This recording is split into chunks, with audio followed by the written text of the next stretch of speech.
teman-teman, bertemu lagi dengan aku Vita. Semoga teman-teman dalam keadaan sehat dan juga penuh sukacita. Aku yakin teman-teman yang sedang menonton video ini adalah teman-teman yang sedang mengembangkan usaha, memulai usaha, dan juga sedang merintis usaha. Pak Heru seorang pebisnis terkenal di Indonesia di bidang skincare. Mereknya menjadi pembicaraan di masyarakat, produknya ada di mana-mana, disediakan di semua toko di seluruh Indonesia.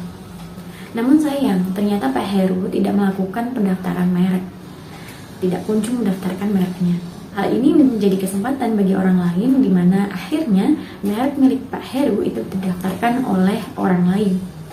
Dengan demikian, berdasarkan asas first to file bahwa orang pertama yang mendaftarkan merek tersebut sebagai pemilik hak eksklusif atas merek tersebut. Sehingga ketika Pak Heru ingin menggunakan merek tersebut untuk produk skincare-nya, maka Pak Heru hanya memiliki dua pilihan. Yang pertama, memilih merek tersebut, atau yang kedua, membayar royalti melalui lisensi merek. Siapa yang salah? Berbicara soal merek adalah tanda pengenal untuk membedakan dua barang sejenis. Nah, sedangkan menurut undang-undang atau secara terminologi, bahwa merek itu merupakan tanda pengenal dalam bentuk grafis yang merupakan kombinasi antara angka, garis, warna, huruf, tagline, dan lain sebagainya. Yang dimana itu akan membentuk tanda pengenal berupa logo atau brand atau merek dagang milik seseorang. Nah, sebenarnya bagaimana kemudian merek ini bisa dilindungi oleh negara? Jadi untuk dapat dilindungi oleh negara, maka merek itu harus didaftarkan terlebih dahulu dengan mengajukan permohonan pendaftaran di Ditjen HKI. Nah, sebetulnya apa alasan kenapa seseorang harus mendaftarkan merek, terutama bagi pelaku usaha UMKM, UMK, atau juga startup di Indonesia? Alasan untuk mendaftarkan merek ini adalah untuk memberikan perlindungan terhadap merek dagangnya agar tidak disalahgunakan atau dimanfaatkan oleh pihak ketiga ataupun orang lain dengan maksud untuk menggunakan hak ekonomi tersebut. Pelaku usaha itu akan memperoleh kepemilikan secara sah atas merek tersebut sehingga memperoleh hak eksklusif berupa hak untuk menggunakan merek tersebut dengan aman, tenang, tanpa diganggu oleh orang lain. Dan yang kedua, mengizinkan orang lain atau pihak ketiga untuk menggunakan merek tersebut.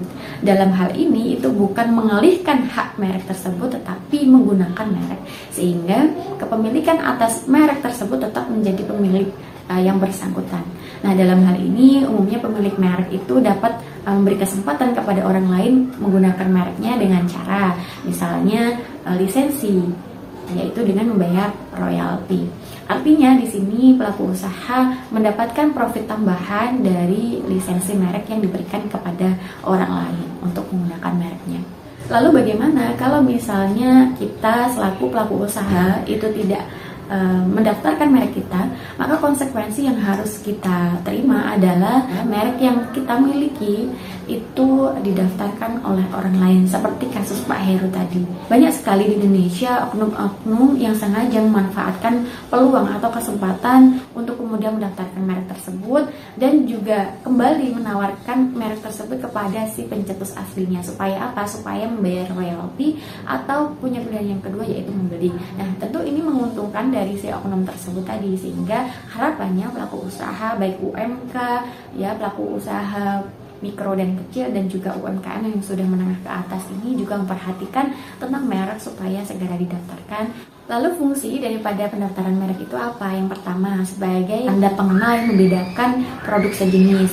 Seperti tadi, hari ini misalnya saya minum susu Denko, terus kemudian kemarin saya minum susu Bendera.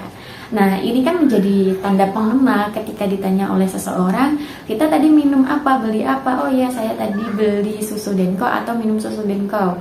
Nah, oleh karena itu adanya merek tentu akan memudahkan mendefinisikan produk apa yang kita konsumsi, produk yang kita minum atau kita makan kepada orang lain.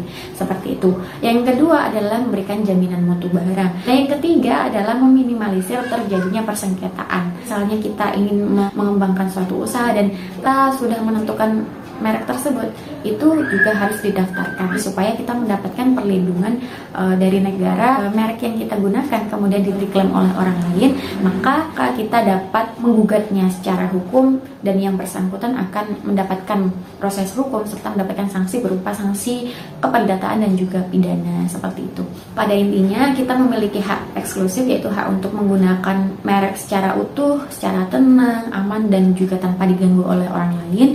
Yang kedua adalah memberikan izin kepada orang lain untuk dapat menggunakan hak yang kita miliki, yaitu melalui lisensi. Manfaat selanjutnya, fungsi dari pendaftaran merek adalah mengetahui asal daripada barang tersebut. Jadi penunjuk asal barang atau jasa hanya Kopi Toraja. Nah, itu kan menunjukkan asal barang, di mana barang tersebut atau produk tersebut itu berasal dari Toraja. Manfaat selanjutnya dari pendaftaran merek adalah sebagai alat promosi, di mana pelaku usaha itu dapat dengan mudah mengiklankan, mempromosikan produk-produknya, barang-barangnya atau jasa yang sedang dikelola itu dengan menggunakan merek saja, dengan menyebut merek, sehingga nanti konsumen yang penasaran dengan produk atau jasa yang sedang dikelola dari si pelaku usaha, nanti konsumen tinggal mencarinya misalnya di marketplace, di sosial media dan lain sebagainya.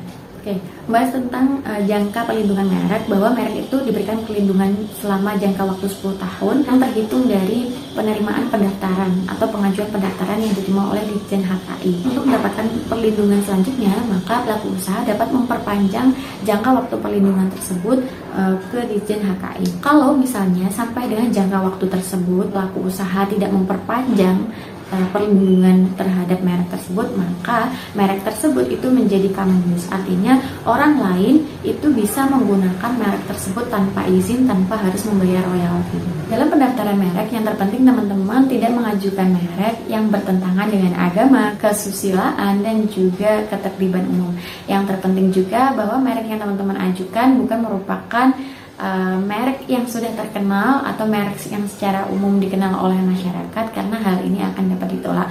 Nah, untuk lebih lanjut info terkait dengan merek-merek apa saja yang pasti ditolak dan tidak diterima oleh Ditjen HKI, nanti aku akan share di video selanjutnya.